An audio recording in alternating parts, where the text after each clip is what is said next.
Well, hey there, you guys. I am super excited to be back with you today talking about how to say no. So, if you are brand new to the podcast, welcome. I am Janeen and I am, as always, super excited to be with you guys today. So, before I dive into the podcast today, there's two things that I want to say before we dive in. The first thing is if you have not left me a review, I would love it if you went and left me a review on whatever podcast platform that you're listening to. I would love to hear the things that you are enjoying about the podcast and how it has made a difference in your life. So, if you haven't left a review, please go leave a review on whatever podcast platform you listen to. The second thing is, I would love it if you shared this podcast episode with a friend. We all have friends who struggle to say no. So if there's someone specific that you're thinking about as you're listening to this podcast that could benefit from this episode, I would love it if you pass it along to that person. Thank you so much. Okay, so today on the podcast, we are talking about how to strengthen your no muscles. So this content is a contender for one of the bonuses of my brand new course. I have a mini course that's called the Say No Stack. And I'm going to be sharing 5 out of my 10 tips today with you on the podcast. And I'm doing this to kind of give you a flavor of what's inside of the Burnout Breakthrough. Like I said, this is just part of the bonus content, but I'm only sharing 5 just to be fair to the others who have paid for the Burnout Breakthrough course. All right, so let's dive in. Okay, so yes and no are both powerful words when it comes to our productivity. So the reason why I say this is when we're thinking about our priorities and the things that we really want to take on in life, when we get really clear on what those things are, it makes your no's so much easier. So when we get crystal clear on what our yeses are, it's so much easier for us to say no. If this is something that is really difficult for you to say, if you have a hard time saying no to people, this is not going to feel very easy at first. It's going to feel a little bit clunky. You're going to feel probably out of your comfort zone. But I promise you, the more that you practice saying no and the more you think things through, the better you will become at saying no with grace and with kindness and the way that you want to. So if you are clear on how a request or opportunity lines up against your priorities, you can easily see if it's something that you ultimately want because it's aligned with your vision. But first, you have to have that vision, right?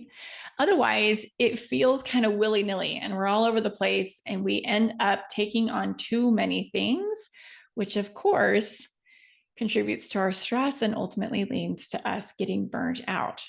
So fortunately, there is an art to saying no. So if you feel like anytime that you've said no in the past, you just kind of come on too strong or you feel like you bulldoze over other people, it doesn't need to be this way. You don't need to feel rude or unkind or ungraceful or even ungrateful as you say no. You can actually leave the other person and yourself better off for saying no. If you are brand new to me and you want to know more about how to say no, I want to recommend another episode that I've done on this topic. It's a similar topic to this one. I want you to go back and listen to episode number 41. This is one of my most popular episodes of the podcast. It's got really good content in there about trade-offs and understanding how time is a zero-sum game. So if you are interested, go back and listen to episode number 41 after you're finished with this one. Now, I do have to give a little fair warning here when it comes to saying no. Even when you get really good at saying no and you play by all the rules and you say the kindest words, you will still end up being misunderstood sometimes. You will still end up ruffling some feathers or even offending someone despite your best intentions, and that's okay. That is life, my friends. However, the mini Say No Stack that I'm sharing with you today will help you minimize the chances of that happening by helping you focus on your intentions in the way that you are showing up. All right, this is some content that was previously shared in episode 41, but I feel like it's worth repeating here again. So this is heavily influenced by William Ury and Michael Hyatt.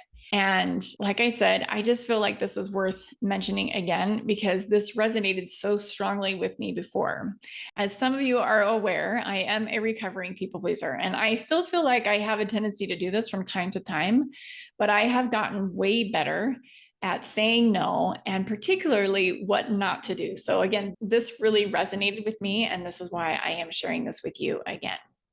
So, the first tip of what not to do is to not soften the blow by saying next time, or I'd love to, or ask me again in a month or two if you don't mean it. We think when we do this that we are helping the other people feel better about our no, right? The other people pleasers in the audience can relate to this. But number one, it's lying. And number two, it leads people on. They might believe you when you say next time, and they will circle back with a future ask that puts you back in the same position of figuring out how to say no. The second thing I want not to do is to not accommodate other people. We say yes when we mean no, because we don't want to hurt other people's feelings. We are concerned that if we say no, the other person won't like it and they won't like us. So, what we do is we sacrifice our time to try to accommodate the other person. So, here's the truth. We cannot choose how other people respond to things. If they don't like our no, even if we don't get it quite right, we might walk away and be like, I could have done that a little bit better. That's okay. This is part of the learning process. Like I said, you will get better at saying no, but how your no is received is not your business. It's not your job anymore. You've said no. Now it's time to move on. Okay. The third thing is to not attack people. Now, I have been in a situation where I feel like there has been a lot of things coming at me. And so I start to get stressed out and I start to get snappy with people. So let me just ask you, have you ever been in a situation where you feel super stressed about something and someone asks you to do something and you snap? This is the attack, my friends. I don't know if you're there with me, but I have done this several times. And this is when we say no poorly.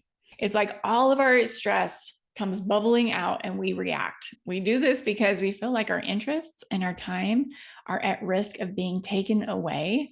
And so we lash out to protect ourselves. This is kind of like the mama bear that comes out. We are speaking from our stress and from our fear and from our irritation and from this pressure that we feel. The best way that I have found to not attack other people is to give myself some space. I need some space to take me out of that reactive mode where I just want to lash out and say something I'm going to regret in 2 seconds. And I just need to give myself some space by saying something like, let me get back to you on that. That's it. That allows me to have a little bit of space to breathe and to create a better response. Okay, the next thing that I want to say when it comes to what not to do is don't avoid people. This is when we say nothing at all. This happens to me sometimes when I see someone at the grocery store or at a church function or somewhere out and about in town. And I want to zip around the corner and duck into the nearest bathroom because I don't want to say no. So, another way that we do this is we might see a text and ignore it. I actually don't do this one very often. I do respond to my texts, but we do this in many ways, right? We just pretend like we didn't see the ask or the other person at all. This is kind of like the 2-year-old under the blanket, right? They're thinking to themselves, well, if I can't see you, then you can't see me. Okay, this is inconsiderate. It is cowardly and it is rude. So no one likes to feel ignored or slighted. So I want you to own your no and state it clearly. And again, this comes with practice. And the last thing I want to say here when it comes to what not to do is you don't want to be wishy-washy with your no. You want to make no doubt in the other person's mind it's a no. So you can be kind and you can be clear and you can still say no. You want to practice not being wishy-washy in your response to someone else.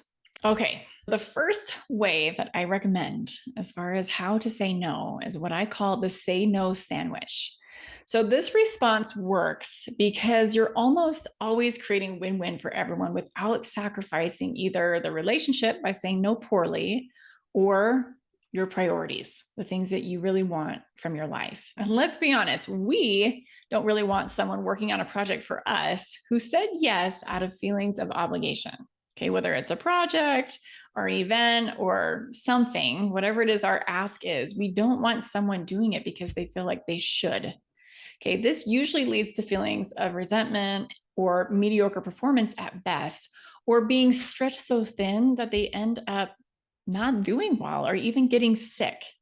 So the answer for this is what I like to call the say no sandwich. And I've seen this in many, many different ways. So I don't know who came up with it first, but here's how the say no sandwich works.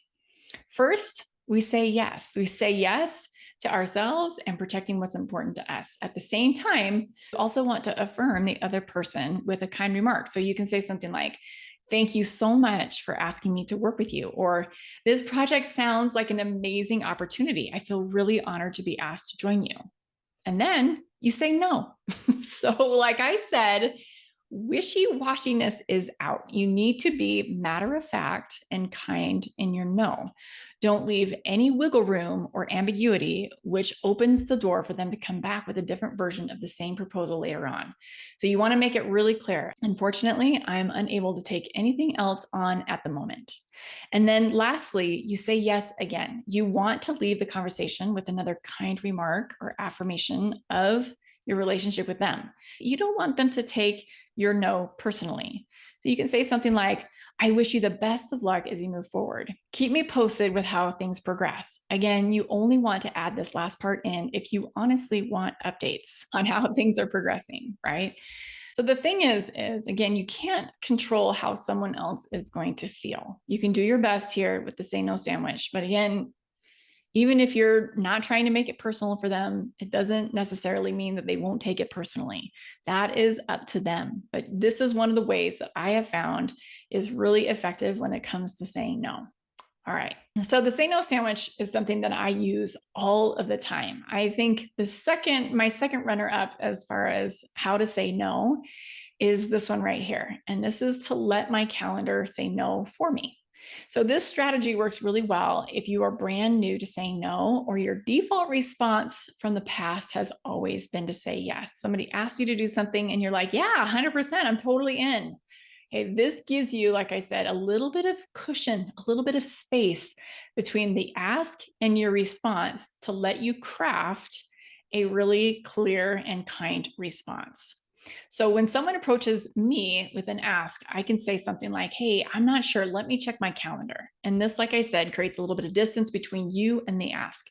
This gives you some space to objectively look at your life and to see if it's something that you want to make time for. Letting your calendar say no for you always gives you a little bit of time to craft your perfect response. It's brilliant. So remember, with any ask, you want to get all of the details that you possibly can about what you're agreeing to take on. When somebody comes to you and they ask you to be a part of something, you want to then start asking questions. When is it? How much time commitment is this going to be? I was actually just at a soccer kickoff banquet for my son, Isaac, and they wanted parent volunteers.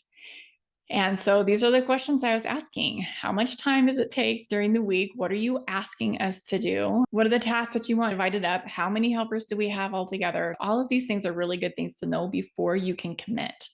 You want to give yourself time to figure out the time commitment and find out if the project is aligned with your priorities. And I know for myself, most of the things that people ask me to do are not aligned with my time priorities. And that is okay. We often get way too many emails, way too many asks, all of those things. There's just an overabundance of things going on. And there's only so much time during the day. So you want to be really careful about what it is that you're committing to. And the calendar allows you to craft the perfect no response. Okay, the next example that I'm sharing with you is actually where I started. When I started learning how to say no, I just wanted to keep it really, really simple. What I realized is I just didn't owe anyone any explanations for anything. And so when I realized that, I realized, hey, I can just say no and keep it really simple.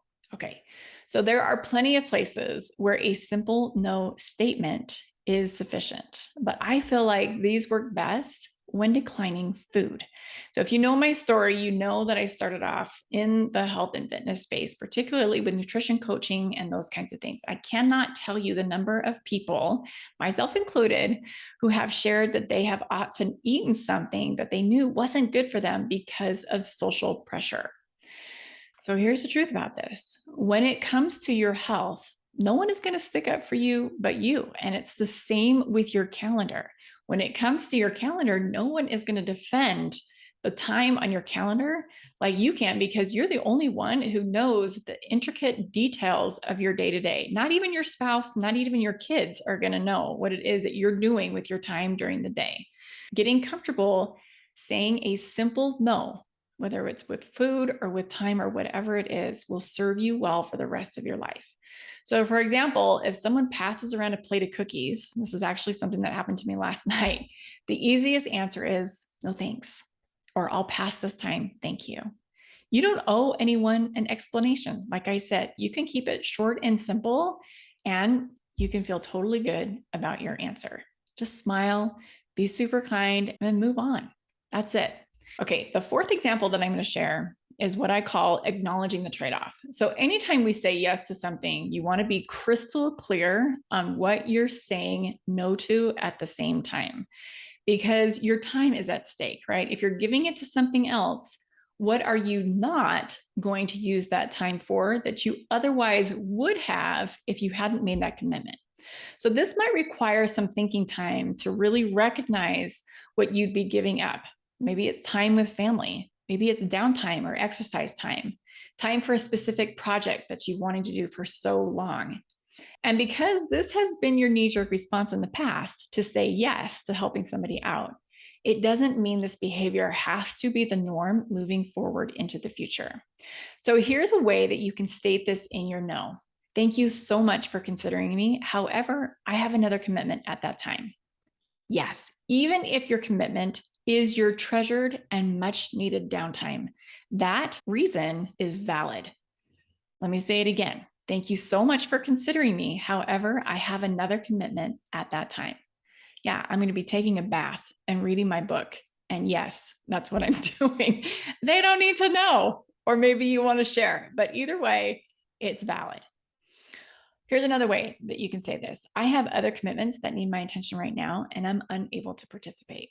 So yes, other commitments like your mental, emotional, physical health, 100%. Here's another little tip for you. You can incorporate this kind of no into a say no sandwich, and it works out beautifully.